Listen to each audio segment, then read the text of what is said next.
Oui, merci Monsieur le maire.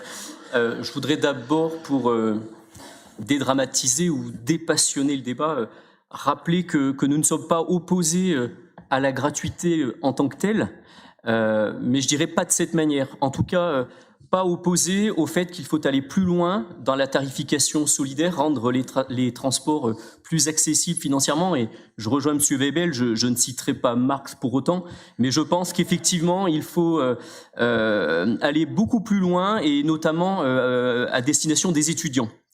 Alors, revenons quand même à cette gratuité-là, celle que vous nous proposez ici pour les transports en commun de l'agglomération clermontoise. Je voudrais qu'on se pose la question de quelle gratuité parlons-nous?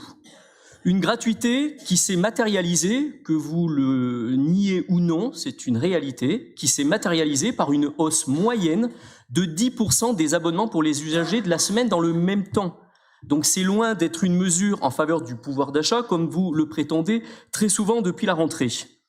Vous faites payer en réalité cette gratuité à ceux qui n'ont pas d'autre choix que d'emprunter les transports en commun. Je pense notamment aux travailleurs pour se rendre à leur travail la semaine et aux étudiants pour se rendre à l'université.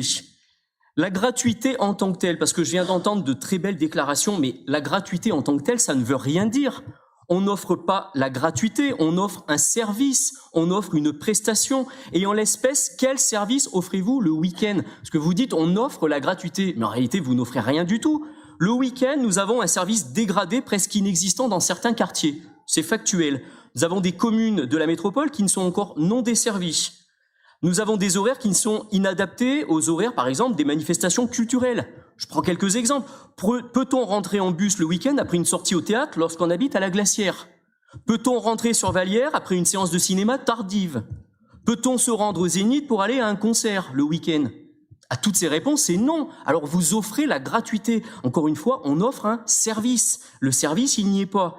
Et j'entends, pardon de le redire, parce que je l'avais dit déjà à la métropole, mais M. Sineux recite l'exemple de Montpellier pour dire comme il serait de bon ton de s'aligner sur Montpellier. Mais nous ne sommes pas dans la situation de Montpellier. Montpellier est en train de construire sa 5e ligne de tram, a un réseau de transport en commun beaucoup plus structuré que le nôtre. On n'en est pas du tout au même niveau, donc on ne peut pas faire ce que fait Montpellier en termes de gratuité, alors qu'il n'y a pas la prestation qui va avec. Votre gratuité est en effet sans effet sur le plan environnemental. Seule la baisse de la part modale des déplacements à pied, et éventuellement ceux des déplacements en vélo les week-ends pluvieux, contribue à faire augmenter la fréquentation. L'étude, vous l'avez dit, M. Sineux, ne démontre pas que vous faites baisser la part modale de la voiture. Et dans les faits, on le voit bien, ça ne se vérifie pas. Moi, je vois un petit peu plus de monde dans les transports en commun, c'est mécanique avec la gratuité, mais je ne vois pas moins de voitures dans les rues du centre-ville. Et la raison, elle est toute simple, et j'y reviens, c'est que l'offre n'est pas au rendez-vous. Avant de faire cette fausse gratuité, je dis bien cette fausse gratuité parce qu'elle nous prive de recettes et elle nous coûte 2 100 000 € par an, une estimation, ça vient d'être rappelé, faites déjà les investissements nécessaires pour rendre le réseau plus performant, plus structuré, plus dense. Inspire n'est qu'une goutte d'eau comparée à ce qu'ont fait les autres métropoles. Et pardon de le redire, mais avec Inspire, nous avons toujours 15 ans de retard. Et oui, je suis d'accord avec ce que disent mes collègues du groupe de la France Insoumise, même si ça dérange, on a le droit de partager des constats. Nous sortons de 15 ans d'immobilisme et nous sommes maintenant dans la précipitation. Mais cela n'apporte rien en termes de restructuration du transport en commun. Et ce n'est pas la gratuité qui fait d'abord l'attractivité des transports, c'est d'abord la qualité du service et le niveau de prestation. C'est ça qui est absurde. Madame Lafaille, vous nous avez fait des très belle démonstration de ce qui relevait de l'absurde. Imaginons que je vous fasse un cadeau, ça peut arriver, après tout, j'ai rien contre vous.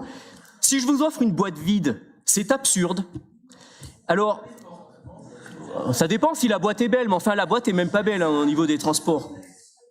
Alors, moi, j'ai envie de vous dire, si vous avez 2 millions à dépenser pour les mobilités, je vous propose d'une nouvelle fois de mettre en place une navette électrique pour desservir l'hypercentre. L'hypercentre aujourd'hui qui n'est plus desservi par les transports en commun.